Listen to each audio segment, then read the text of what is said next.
B J ಪಿಗೆ ಎಷ್ಟು ದೊಡ್ಡ ಮುಜುಗರ ಅಂತ ಹೇಳಿದ್ರೆ, ಇವ್ರ ಕಡೆಯವರೇ ಬಿ ಜೆ ಪಿಯವರು 6 ಜನ ಇಷ್ಟು ಟಫ್ ಹೈಕಮಾಂಡ್ ಇದ್ದು, ಇಷ್ಟು ಗಟ್ಟಿಯಾದ ಹೈಕಮಾಂಡ್ ಇದ್ದು, ಬಿ ಜೆ ಪಿ 6 ಜನ ಕಾಂಗ್ರೆಸ್ಗೆ ವೋಟ್ ಹಾಕ್ತಾರೆ ಅಂದರೆ ಏನು ಅರ್ಥ? ಅದು ವಿಪ್ ಕೂಡ ಜಾರಿ ಮಾಡಿದ್ರಲ್ಲ ಸರ್, ಅದು ಎಲ್ಲದರ ಹೊರತಾಗಿ ಡೋಂಟ್ ಕೇರ್ ಮಾಸ್ಟರ್ ಅನ್ನೋ ಥರ ಅಮಿತ್ ಶಾ ಅವ್ರನ್ನ, ಮೋದಿ ಅವ್ರನ್ನ, ರಾಜನಾಥ್ ಸಿಂಗ್ ಅವ್ರನ್ನ, ರಾಜ್ಯ ಬಿ ಜೆ ಪಿ ನಾಯಕರನ್ನ ಕೇರ್ ಮಾಡದೆ 6 ಜನ MLAಗಳು ಕಾಂಗ್ರೆಸ್ಗೆ ವೋಟ್ ಹಾಕಿದ್ದಾರೆ. ಇದೇನಾಯಿತು ಅಂತ ನಾವು ಸ್ವಲ್ಪ ಡೆಲ್ಲಿಗೆ ಫೋನ್ ಮಾಡಿ ಕೇಳ್ದೋ ಸರ್, ನಮ್ಮ ಸೋರ್ಸ್ಗಳ ಮೂಲಕ. ಅವತ್ತು ರಾತ್ರಿನೇ B J P cross voting ನಡೆದ ರಾತ್ರಿನೇ ಅಮಿತ್ ಶಾ ಅವರು ಪ್ರಧಾನಿಗಳ ಜೊತೆ ಮಾತಾಡಿದ್ರಂತೆ.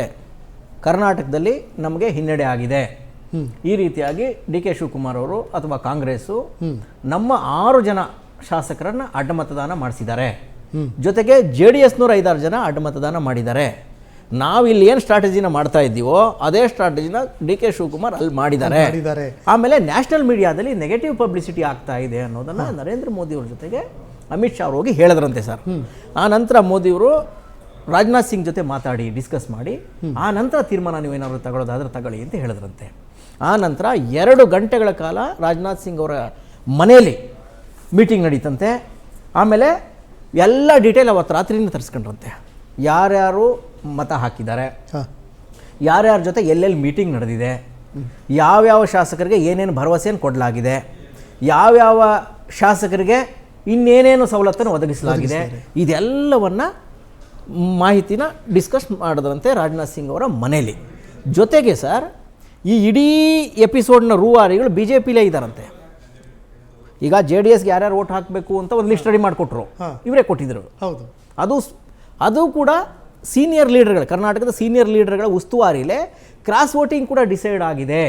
ಆಮೇಲೆ ಯಾವ್ಯಾವ ಶಾಸಕರು ಕಾಂಗ್ರೆಸ್ ಜೊತೆ ಟಚ್ಚಲ್ಲಿದ್ದಾರೆ ಅನ್ನೋದು ಇವ್ರಿಗೆ ಗೊತ್ತಿತ್ತಂತೆ. ಆದರೆ ವರಿಷ್ಠರ ಗಮನಕ್ಕೆ ತರುವಲ್ಲಿ ಇವರು ವಿಫಲರಾಗಿದ್ದಾರೆ, ಜಸ್ಟ್ ಇಗ್ನೋರ್ ಮಾಡಿದ್ದಾರೆ ಅನ್ನುವ ಮಾಹಿತಿ ಹೈಕಮಾಂಡ್ ನಾಯಕರಿಗೆ ಗೊತ್ತಾಗಿದೆ ಅವತ್ತು ರಾತ್ರಿನೇ. ಅದರ ನಂತರ 23ಕ್ಕೆ ಇವ್ರನ್ನ ಕರೆದಿರ್ತಕ್ಕಂಥದ್ದು. ಜೊತೆಗೆ ರಾತ್ರಿ ಕುಮಾರಸ್ವಾಮಿ ಅವ್ರಿಗೆ ಮಾತಾಡಿದ್ದಾರೆ. ಅವ್ರಿಗೆ ಬಂದ ಮಾಹಿತಿನ ಒಂದು ಕಡೆ ಇಟ್ಕೊಂಡು ಕುಮಾರಸ್ವಾಮಿ ಅವ್ರ ಹತ್ರ ಕ್ರಾಸ್ ಚೆಕ್ ಮಾಡಿದ್ದಾರೆ ಅದನ್ನು ಬಿ ಜೆ ಪಿ ವರಿಷ್ಠರು.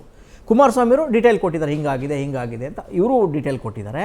ಇವೆರಡನ್ನೆಲ್ಲ ಫೈಲಲ್ಲಿ ಇಟ್ಕೊಂಡು ಬಹುಶಃ ಸರ್ ವಿಜೇಂದ್ರ ಅವರು ಕ್ಲಾರಿಫಿಕೇಶನ್ ಇದಕ್ಕೆ ಕೊಡಬೇಕಾಗತ್ತೆ, ಅಶೋಕ್ ಅವರು ಕೊಡಬೇಕಾಗತ್ತೆ.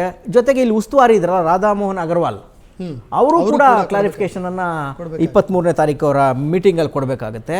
ಹಾಗಾಗಿ ಸರ್, ಒಂದು ಬಿ ಜೆ ಪಿ ವರಿಷ್ಠರು ಇದು ರಾಷ್ಟ್ರೀಯ ಮಟ್ಟದಲ್ಲಿ ತಮಗಾದ ಬಹಳ ದೊಡ್ಡ ಮುಜುಗರ ಅಂತ ಇದನ್ನು ಪರಿಗಣಿಸಿದ್ದಾರೆ. ಹಾಗಾಗಿ ಬಿ ಜೆ ಪಿಯ ವರಿಷ್ಠರು ಬಿ ಜೆ ಪಿಯ ರಾಜ್ಯ ನಾಯಕತ್ವದ ಬಗ್ಗೆ ಯಾವ ತೀರ್ಮಾನ ತಗೋತಾರೋ ಗೊತ್ತಿಲ್ಲ.